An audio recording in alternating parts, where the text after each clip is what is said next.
Good morning. आज हम लोग को पढ़ना है घर व विद्यालय के मध्य अच्छे संबंध स्थापित करने के तरीके। ये टॉपिक हमारा अभिभावक शिक्षा से संबंधित है, उस चैप्टर से है जिसमें कि बताया गया है कि अभिभावक को शिक्षित करना क्यों ज़रूरी है।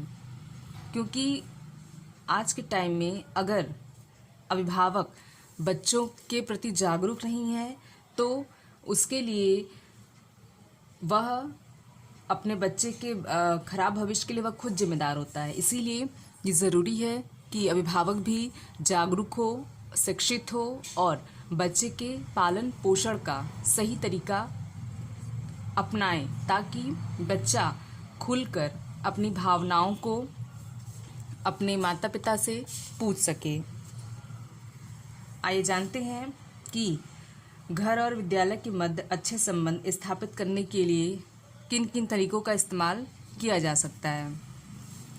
इसके लिए हम दो तरीके पढ़ेंगे। दो तरीके हैं। पहला तरीका हमारा है व्यक्तिगत विधियां। पहला तरीका है व्यक्तिगत विधियां। व्यक्तिगत विधियां व्यक्तिगत विधियां और दूसरा तरीका है सामूहिक विधियां। जो इसका दूसरा तरीका है वो है सामूहिक विधियां। सामूहिक विधियां ये ऐसे दो तरीके हैं जिनको अपना के घर और विद्यालय के मध्य अच्छे संबंध स्थापित किए जा सकते हैं। घर का मतलब है अभिभावक और विद्यालय का मतलब है माता पिता टीचर। अभिभावक और टीचर के बीच में अगर बातचीत होता रहेगा, सकारात्मक संप्रेषण होता रहेगा तो उनको बच्चे के बारे में पता चलता रहेगा कि बच्चा कितना पढ़ाई पे ध्यान देता है, कितना नहीं देता है। इसके लिए ज़रूरी है कि माता पिता तथा विद्यालय के जो शिक्षक हैं वो आपस में बातचीत करते रहें और उनके बीच में संबंध भी अच्छा बना रहे। तो उस संबंध को अच्छा बनाने के लिए हम जिन तरीकों का इस्तेमाल कर रहे हैं इसमें से जो पहली विधि है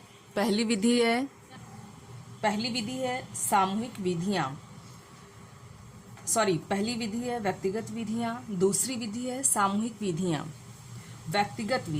व्यक्तिगत नाम से ही पता चल रहा है। व्यक्तिगत का मतलब होता है इसमें जो शिक्षक होता है वो माता पिता से या अभिभावक से अकेले में मिलता है।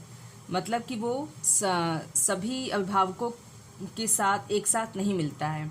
वो अपने क्लास के बच्चे के हर अभिभावक से अकेले पर्सनली जाके उनसे मिलता है और बच्चे के साथ जो भी समस्या विद्यालय में हो रही है उसके बारे में वो उस बच्चे के अभिभावक से बातचीत करता है और अभिभावक तथा शिक्षक आपस में बातचीत करके बच्चे के साथ ऐसी समस्या क्यों हो रही है इस पर विचार विमर्श करते हैं और मिलकर उसका कुछ न कुछ समाधान वो लोग निकालते हैं।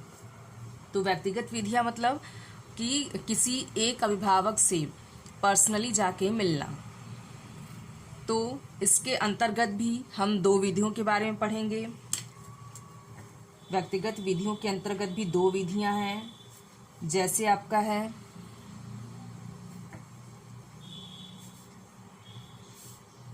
व्यक्तिगत विधियों के अंतर्गत दो विधियां हैं जिसमें फर्स्ट है अध्यापकों द्वारा घर का भ्रमण।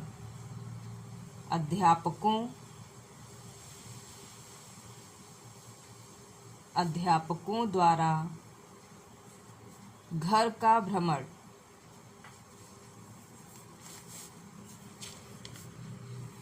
अध्यापकों द्वारा घर का भ्रमण। पहले इसको जानते हैं कि अध्यापकों द्वारा घर का भ्रमण। इसमें अध्यापक अपने क्लास के सभी स्टूडेंट्स, सारे बच्चों के माता पिता से मिलता है, लेकिन वो उनसे अकेले मिलता है। इसके लिए विद्यालय प्रशासन उन शिक्षकों को विद्यालय के समय के दौरान नहीं बल्कि बाद में उनसे कहती है कि वो जाके बच्चे के माता पिता से जब विद्यालय की छुट्टी हो जाए उसके बाद शाम में वो जाके मिलते हैं। और शाम में मिलने का यह सही समय इसलिए हम मानते हैं क्योंकि अगर शाम को माता पिता से अध्यापक मिलने जाएगा तो घर पे सभी लोग मौजूद होंगे, क्योंकि अगर अध्यापक दोपहर के समय बच्चे के अभिभावक से मिलने जाता है तो हो सकता है उनको वहाँ कोई न मिले, या फिर उनको या तो माता मिले या तो पिता मिले। अगर दोनों काम करने वाले हैं तो हो सकता है कोई ना मिले। तो इसीलिए शाम का समय सबसे सही होता है, जिस समय अध्यापक को बच्चे के घर जाके भ्रमण करना चाहिए और बच्चे के साथ जो भी समस्या हो रही है उसकी उपलब्धि से लेके उसकी कमी से लेके जो भी समस्या हो रही है उस पे उसको उस अध्यापक को उस बच्चे के माता पिता से बातचीत करनी चाहिए। तो ये होता है अध्यापकों द्वारा घर का भ्रमण। इससे ये होगा कि अध्यापक जो भी विद्यालय में बच्चा जो भी गतिविधियां करता है उसकी जानकारी अध्यापक घर वालों को बताएगा। फिर दूसरी विधि है व्यक्तिगत विधि के अंतर्गत, ये पहली विधि थी। दूसरी विधि है अभिभावक के दूसरी विधि है अभिभावक के द्वारा विद्यालय का भ्रमण। विद्यालय का भ्रमण। अब जैसा कि हम लोग ने पहली विधि में पढ़ा कि इसमें अध्यापक जाता है बच्चे के घर, वो अपने क्लास के उन सभी बच्चों के घर जाता है जिनके अंदर कोई न कोई समस्या उनको विद्यालय में दिखती है। तो इसमें अध्यापक जाता है बच्चे के घर। और सेकंड विधि है इसमें अभिभावक के द्वारा विद्यालय का भ्रमण। इसमें अभिभावक को आना पड़ता है विद्यालय में, क्योंकि जब तक विद्यालय में अभिभावक नहीं आएगा उसको पता नहीं चलेगा कि विद्यालय में क्या चल रहा है। बच्चा जो है, अगर बच्चा बहुत तनावग्रस्त है, बहुत डरा सहमा है या बहुत अनुशासनहीन है तो वो विद्यालय में जाके इसके बारे में पता कर सकता है कि क्या विद्यालय में ऐसी कोई घटनाएं हो रही हैं जिसकी वजह से उसके बच्चे पे ऐसा कोई नकारात्मक प्रभाव पड़ रहा है, तो वो उसकी जानकारी विद्यालय में जाके ले सकता है। तो इसके लिए ज़रूरी है कि अभिभावक चाहे पढ़ा लिखा हो या ना हो वो जागरूक होना चाहिए। और अगर वो जागरूक है तो वो विद्यालय जाके वहाँ के विद्यालय प्रशासन से बातचीत कर सकता है, वहाँ की सुविधाओं के बारे में देख सकता है, बच्चे के विषय के शिक्षक से बातचीत करेगा और ये जानेगा कि बच्चे का नंबर क्यों कम आता है, बच्चा क्यों डरा सहमा रहता है, या बच्चे के साथ जो भी समस्याएं हो रही हैं उसके पीछे क्या कारण है। तो ये हो गई हमारी व्यक्तिगत विधियाँ। इसमें अध्यापक एक एक बच्चे के घर जाता है, इसमें बहुत टाइम लग जाता है।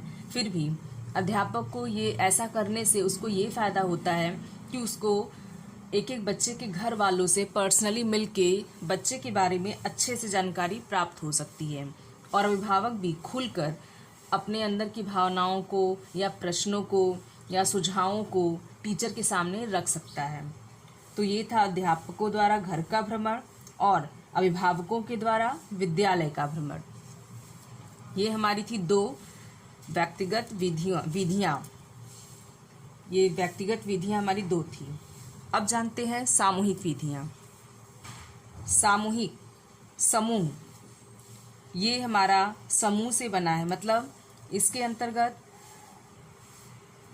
जो इस तरीके में क्या होता है कि सामूहिक रूप से जो टीचर्स होते हैं वो बच्चे के अभिभावकों से सामूहिक रूप से मिलते हैं, वो उनसे अकेले नहीं मिलता, वो उस क्लास के सभी बच्चों के अभिभावकों से एक साथ मिलता है और एक साथ मिलने से ये होता है कि उसका टाइम बचता है। अगर वो एक साथ सबसे मिल लेता है तो उसका टाइम बचता है और वो सबसे बातचीत कर पाता है, तथा एक अध्यापक एक अभिभावक दूसरे अभिभावकों से भी मिल लेते हैं और उनकी आपस में भी बातचीत हो जाती है और फ्रेंडशिप भी हो जाती है, ताकि कभी आने वाले समय में उनके बच्चे की समस्या और दूसरे अभिभावक के बच्चे की समस्या एक जैसी हो तो दोनों अभिभावक मिलकर आपस में विचार विमर्श कर सकते हैं।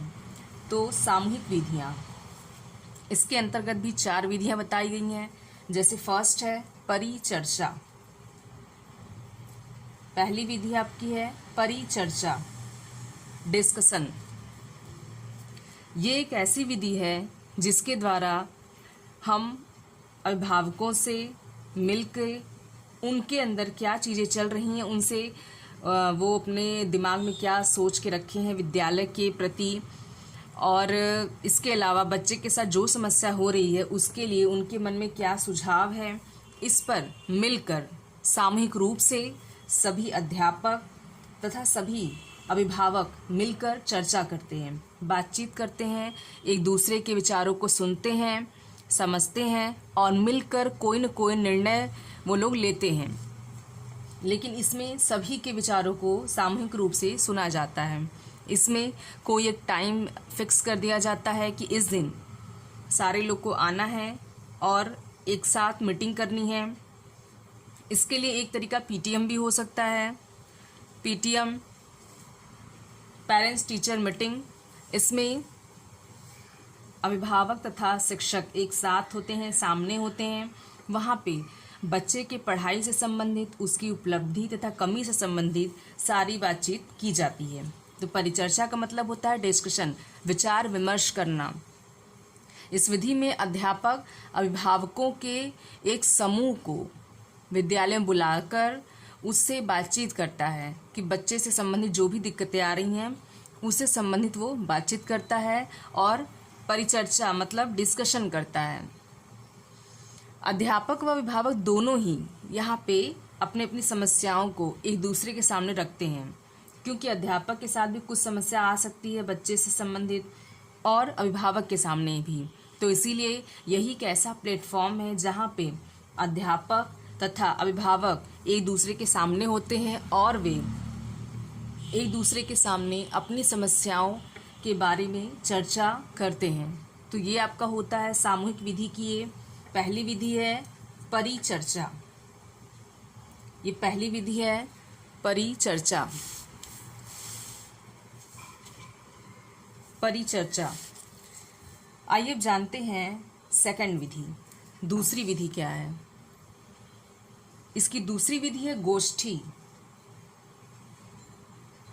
दूसरी विधि है गोष्ठी, या इसको हम पीटीएम भी कह सकते हैं। गोष्ठी या इसको हम पीटीएम भी कह सकते हैं।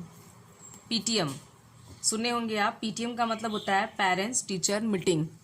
इसमें पीटीएम में अभिभावकों को तथा शिक्षकों को स्कूल में कोई निर्धारित समय होता है, कोई निर्धारित दिन होता है, उस दिन उनको बुलाया जाता है और बच्चे की उपलब्धि तथा कमी से संबंधित बातचीत की जाती है। यहाँ पे सभी अध्यापक तथा सभी अभिभावक एक साथ उपस्थित होते हैं।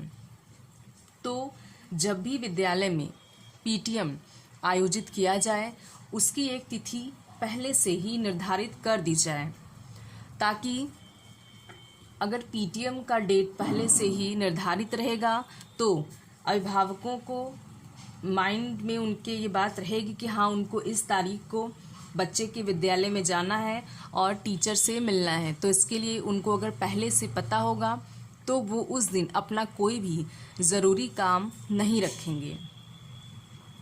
तो इसके लिए ज़रूरी है कि विद्यालय के जो शिक्षक हैं वो बच्चे के डायरी में या उनको फ़ोन करके अध्यापकों को बता दें कि इस तारीख को पीटीएम है और इस इतने बजे से है, आपको विद्यालय में आना अनिवार्य है।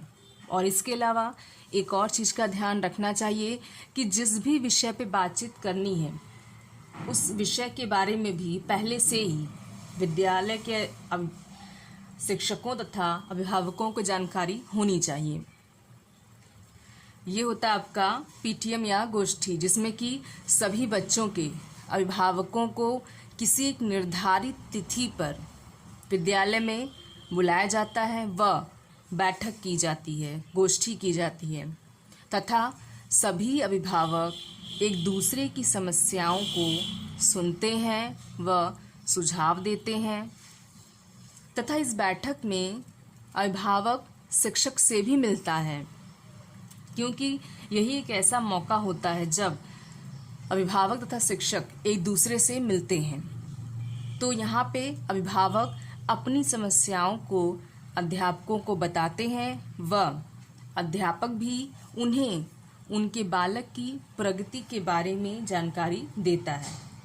तो ये हमारा हो गया गोष्ठी या पीटीएम। लेकिन ये सारी जो क्रियाएं होती हैं ये सामूहिक रूप से होती हैं, ये किसी पर्सनली किसी एक अभिभावक से बैठक नहीं की जाती है। इसमें सभी अभिभावक तथा सभी अध्यापक एक साथ एक जगह एक टाइम पे मौजूद होते हैं। वहाँ पे वो बच्चे से ही संबंधित या विद्यालय से संबंधित बातें ही करते हैं तथा जो भी समस्या उनको दिखती है उसका वो मिलकर कोई न कोई समाधान निकालते हैं।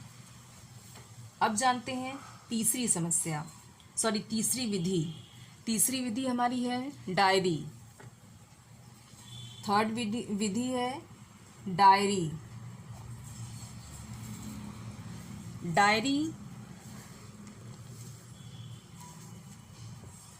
डायरी एक ऐसी विधि कह सकते हैं जो कि ये जो डायरी होता है ये एडमिशन के बाद सभी बच्चों को, छोटे बच्चों को ये डायरी दे दी जाती है। इस डायरी में बच्चे का नाम, पिता का नाम, उसके घर का पता,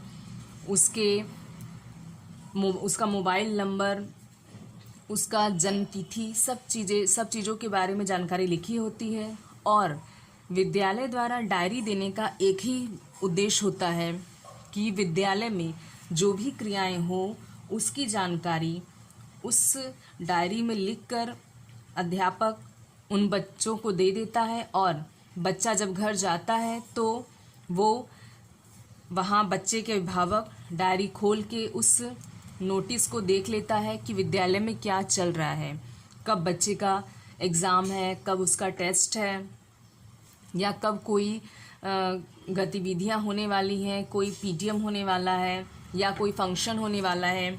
इसकी पूरी जानकारी डायरी में नोट रहती है। तो डायरी भी अभिभावक शिक्षक संबंध का माध्यम है। मतलब डायरी के द्वारा ही अभिभावक तथा शिक्षक एक दूसरे से जुड़े रहते हैं। वो एक तरह से एक दूसरे से डायरी के माध्यम से ही बातचीत करते हैं। अभिभावक उस डायरी को देखता है तो वो जान जाता है कि टीचर क्या कहना चाह रहा है बच्चे के बारे में, उसकी उपलब्धि के बारे में या उसकी कमी के बारे में। तो प्रायः डायरी में शिक्षक आवश्यक सूचनाएं नोट कर देते हैं जिन्हें अभिभावक घर पर पढ़ लेते हैं। छोटे बच्चों के लिए डायरी एक उपयोगी साधन है। अध्यापक छोटे बच्चों हेतु गृहकार्य, अवकाश की सूचना जिन्हें बालक घर में नहीं बता पाते, क्योंकि बच्चा बहुत छोटा होता है तो वो मौखिक रूप से अपने घर में नहीं बता पाता है कि इस दिन पीटीएम है और या फिर इस दिन छुट्टी है, क्योंकि बहुत छोटा है वो, या तो उसके दिमाग से निकल सकता है। इसके लिए जो अध्यापक होता है वो छोटे बच्चों की डायरी में सारी जानकारियाँ नोट कर देता है और लिख देता है, ताकि बच्चा जब घर जाता है तो घर पर अभिभावक उन सूचनाओं को पढ़ लेते हैं। इस प्रकार अभिभावक बालक के मध्य भी संबंध बना रहता है। मतलब कि इस प्रकार बच्चे के साथ क्या चीज़ें चल रही हैं इसकी पूरी जानकारी तीनों को रहती है। और बच्चे के बारे में जानकारी अभिभावकों को रहती है, बच्चे को खुद अपने बारे में कमी पता चलती है और उसके टीचर को भी जानकारी रहती है। अब आइए जानते हैं चौथा और लास्ट। चौथा है प्रोग्रेस रिपोर्ट। जो चौथी विधि है प्रोग्रेस रिपोर्ट। प्रोग्रेस रिपोर्ट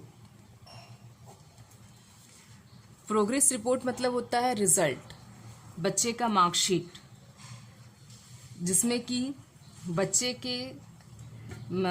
की जो जानकारी होती है, उसका नाम, पिता का नाम, उन सब के अलावा बच्चे के विषय के बारे में ही लिखा रहता है कि बच्चा कौन कौन से विषय पढ़ता है, तथा जो भी उसके विद्यालय में टेस्ट होता है, एग्ज़ाम होता है, बच्चे ने उसमें कितना नंबर पाया है। या हम इसको ऐसे कह सकते हैं कि इसके द्वारा भी माता पिता को बच्चे की प्रगति की जानकारी प्राप्त होती है।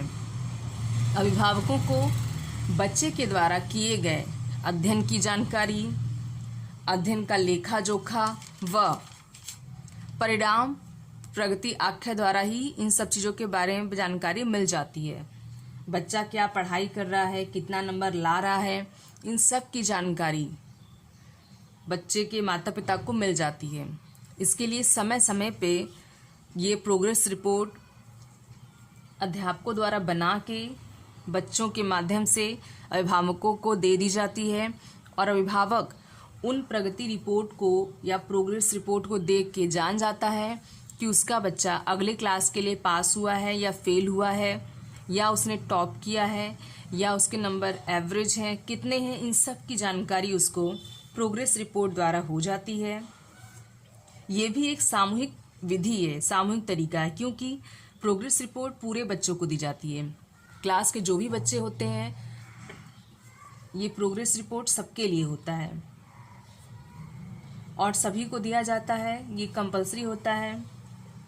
इसमें हर जितने भी टर्म होते हैं, टेस्ट होते हैं, जो भी टेस्ट होता है, उसकी पूरी जानकारी इसमें नोट रहती है। और इसमें एक ऐसा जगह बना होता है जहाँ लिखा रहता है कि अभिभावक हस्ताक्षर।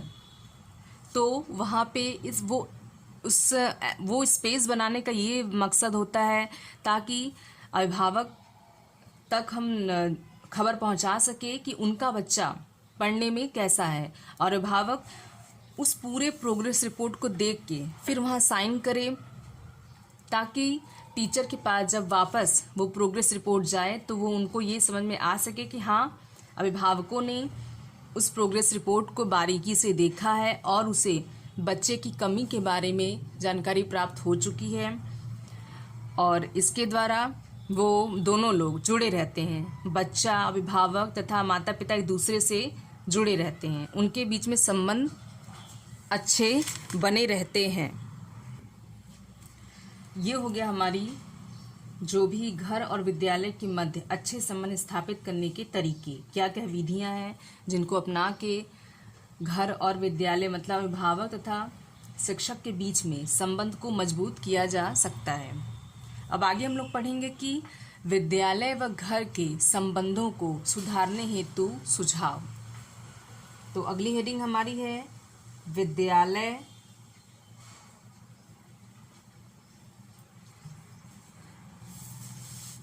अगली हेडिंग है विद्यालय व घर, विद्यालय व घर के संबंधों को, घर के संबंधों को सुधारने हेतु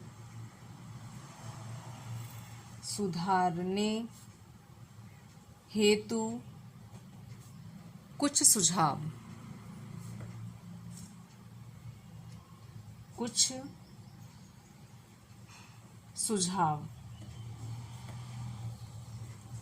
मतलब जैसे विधियां थी तो क्या क्या सुझाव हैं जिसके द्वारा हम विद्यालय तथा घर के संबंधों को अच्छा कर सकते हैं।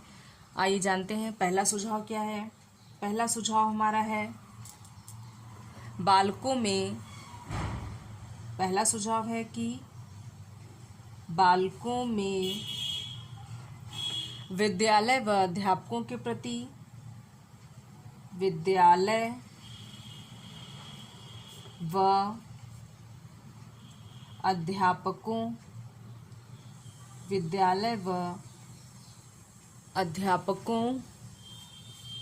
के प्रति के प्रति स्वस्थ अभिवृत्ति विकसित करनी चाहिए। प्रति स्वस्थ अभिवृत्ति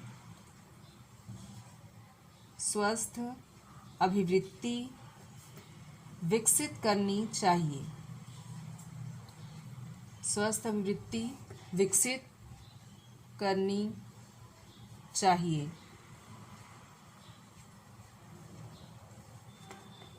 इसमें ये बताया गया है कि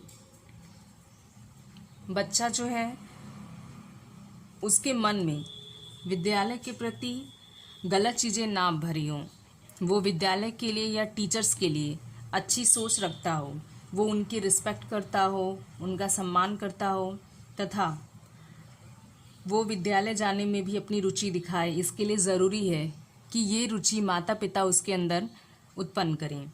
और विद्यालय का माहौल भी अच्छा होना चाहिए, क्योंकि बच्चा तभी विद्यालय जाने से मना करता है जब विद्यालय का माहौल अच्छा नहीं होता है। तो इसके लिए ज़रूरी है कि विद्यालय का माहौल अच्छा होना चाहिए। वहाँ के टीचर बच्चों के साथ मित्रतापूर्ण व्यवहार करें, उनके साथ घुल मिल के रहें, उनको मारे पीटे नहीं, उनको मानसिक रूप से सताएं नहीं, तथा अगर कभी बच्चा कुछ गलती भी करता है तो उसको प्यार से समझाना चाहिए। इससे बालक प्रतिदिन विद्यालय आएगा, और अगर वो रोज़ विद्यालय आएगा तो उसका पढ़ाई के प्रति रुझान भी बढ़ता जाएगा। तो ये आपका पहला सुझाव था। अब जानते हैं दूसरा सुझाव। दूसरा सुझाव है विद्यालय द्वारा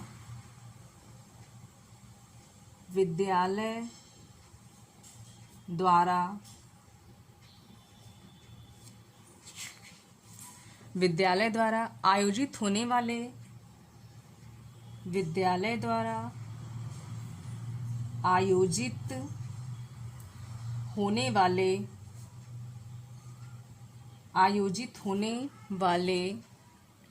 कार्यक्रमों में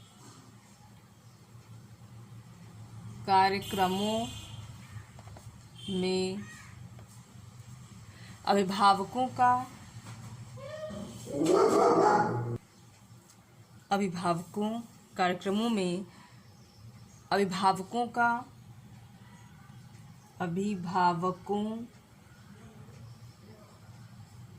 का सहयोग लेना चाहिए।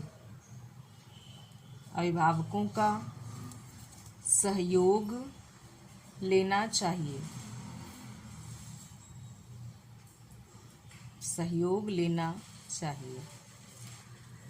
इसमें ये बताया गया है कि अगर विद्यालय में कोई भी कार्यक्रम आयोजित किया जाता है, चाहे वह स्पोर्ट्स डे हो, चाहे एनुअल फंक्शन हो, या पीटीएम हो, या फिर इसके अलावा कोई भी चीज़ें आयोजित की जाती हैं, तो वहाँ पे टीचर्स बच्चों के माता पिता को उसमें बुलाए और उनसे राय लें, उनका सुझाव सुने, तथा उनको उसमें पार्टिसिपेट करने का मौका दें। जैसे बहुत सारे विद्यालयों में बच्चों के साथ साथ माता पिता के लिए भी बहुत सारे कार्यक्रम आयोजित किए जाते हैं। जैसे कुछ विद्यालय में बच्चों के साथ साथ माता पिता के लिए म्यूजिकल चेयर या इसके अलावा कोई भी ऐसा कार्यक्रम माता पिता जिसमें पार्टिसिपेट कर सके आयोजित किया जाता है।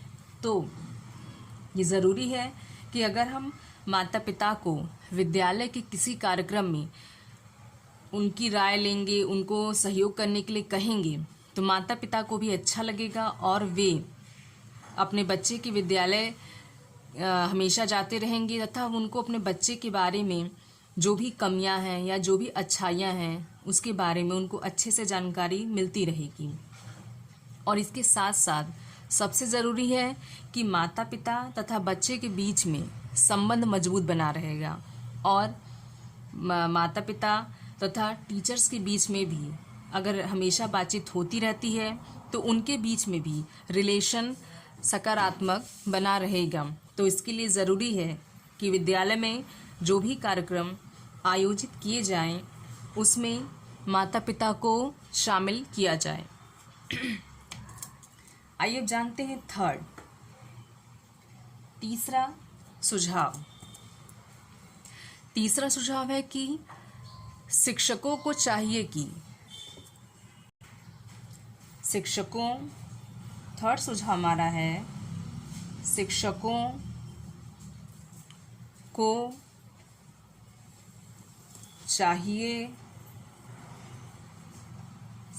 को चाहिए कि अभिभावक की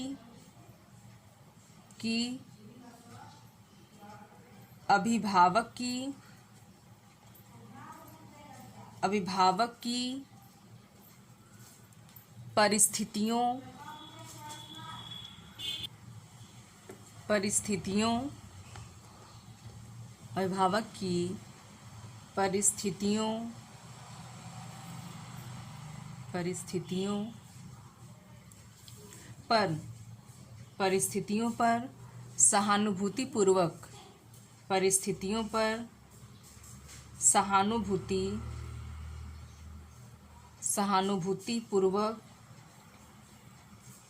सहानुभूतिपूर्वक विचार विमर्श करें।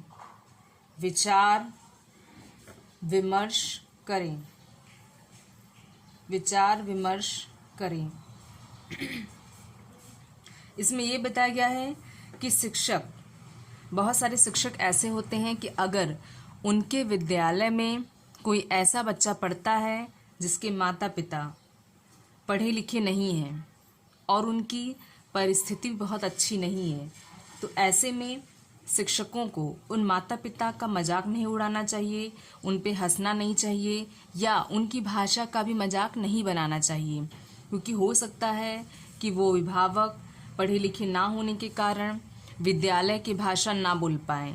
तो इसके लिए इस समय शिक्षक को चाहिए कि वे माता पिता जिस भी भाषा में बात कर रहे हैं, अध्यापक के अंदर ये क्षमता होनी चाहिए कि वो उस भाषा को समझे तथा उन माता पिता का सम्मान करे, उनकी इंसल्ट ना करे, क्योंकि अगर माता पिता की बेइज्जती की जाएगी तो हो सकता है वे दोबारा विद्यालय आने के लिए ना सोचे। इससे विद्यालय तथा घर के बीच में जो रिलेशन अच्छा करने की कोशिश की जा रही है वो और बिगड़ सकता है। तो यहाँ पे ये शिक्षकों का कर्तव्य है कि वो अभिभावक की परिस्थिति अगर थोड़ी खराब भी है, कभी कभी ये होता है कि बहुत सारे विद्यालय बहुत निर्धन परिवार के बच्चों का फीस माफ़ कर देते हैं।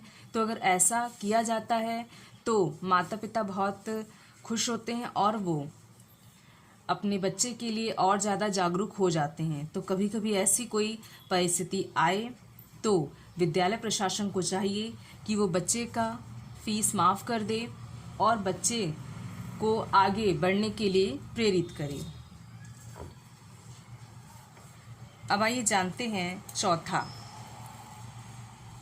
जो हमारा चौथा सुझाव है वो है विद्यालय में बालक की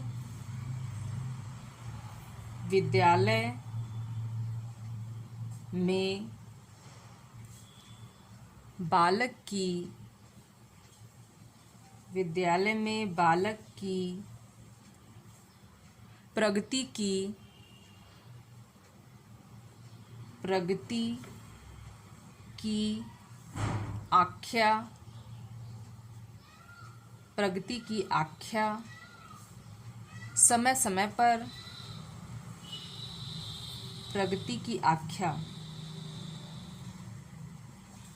समय समय पर घर को भेजनी चाहिए।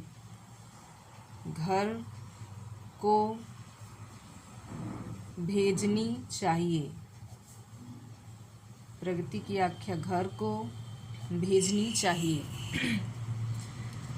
इसमें ये बताया गया है कि प्रगति की आख्या का मतलब होता है प्रोग्रेस रिपोर्ट, बच्चे का रिजल्ट, उसका मार्कशीट। तो अगर विद्यालय में जो शिक्षक होता है वो समय समय पर जब भी उसके विद्यालय में टेस्ट होता है बच्चे का या कोई एग्ज़ाम होता है तो उनको उस चीज़ की पूरी रिपोर्ट, प्रगति आख्या या प्रोग्रेस रिपोर्ट या रिजल्ट कह सकते हैं, उसमें लिख कर लिखित रूप से बच्चे के घर पे भिजवा देना चाहिए, ताकि माता पिता को इसकी जानकारी होती रहे कि बच्चा अपनी पढ़ाई के लिए कितना सीरियस है, उसकी क्या स्थिति है, वह पढ़ने पर ध्यान दे रहा है कि नहीं दे रहा है। इससे विद्यालय तथा घर के बीच में रिलेशन अच्छा बना रहेगा तथा माता पिता को भी बच्चे के बारे में पूरी जानकारी होती रहेगी। तो ये एक ऐसा सही तरीका है जिसके द्वारा हम बच्चे के बारे में पूरी जानकारी घर वालों को बता सकते हैं। यह आपका सामूहिक विधि था जिसको हमने ऊपर समझाया है प्रोग्रेस रिपोर्ट के अंतर्गत। अब आइए जानते हैं पांचवा है सुझाव विद्यालय अधिकारियों को। पांचवा है विद्यालय अधिकारियों को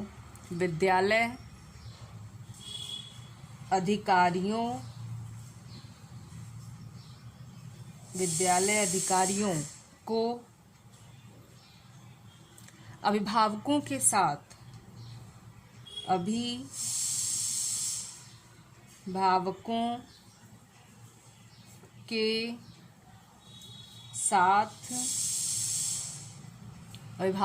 साथ अच्छा व्यवहार करना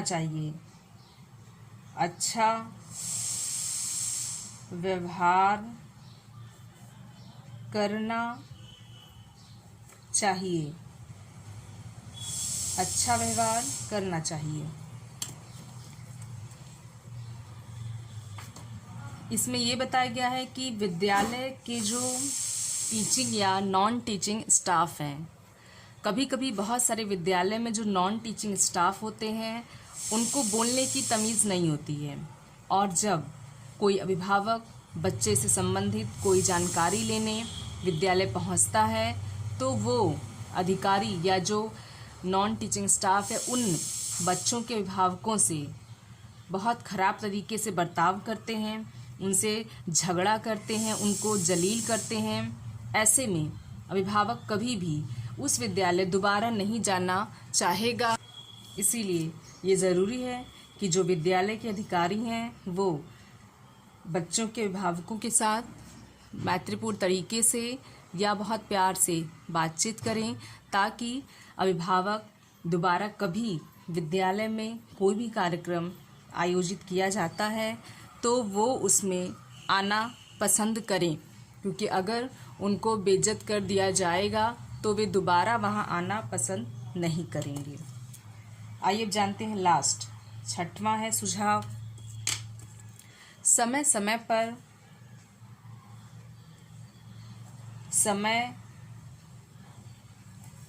पर अभिभावक शिक्षक बैठक, समय पर अभिभावक शिक्षक बैठक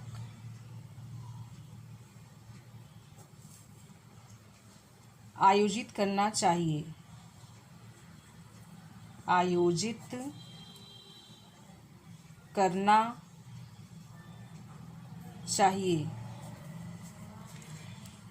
यहाँ पे पीटीएम की बात हो रही है। इसमें बताया गया है कि समय समय पर पीटीएम विद्यालय में आयोजित करना चाहिए। इससे जो विद्यालय में बच्चे की जो भी क्रियाकलाप हैं, सकारात्मक या नकारात्मक, इसकी जानकारी अभिभावकों को होती रहेगी और अभिभावक समय रहते बच्चे के अंदर अगर कोई भी गलत चीज़ें हैं तो उसका वो सुधार कर लेगा, या फिर अगर कोई चीज़ें उसके अंदर सृजनात्मकता अगर उसको दिखती है तो वो उसको और बढ़ावा देगा। तो इसके लिए ज़रूरी है कि अभिभावकों को विद्यालय में होने वाले पीटीएम के बारे में पता हो और अभिभावक उस पीटीएम में शरीक हो, ताकि उसको बच्चे के बारे में तथा विद्यालय में हो रही गतिविधियों के बारे में जानकारी मिलती रहे और बच्चे के संबंध माता पिता से सकारात्मक बने रहें। तो इसके लिए ज़रूरी है कि जब भी विद्यालय में कोई भी कार्यक्रम आयोजित किया जाए तो उसमें माता पिता खुद से जागरूक हो पार्टिसिपेट करने के लिए।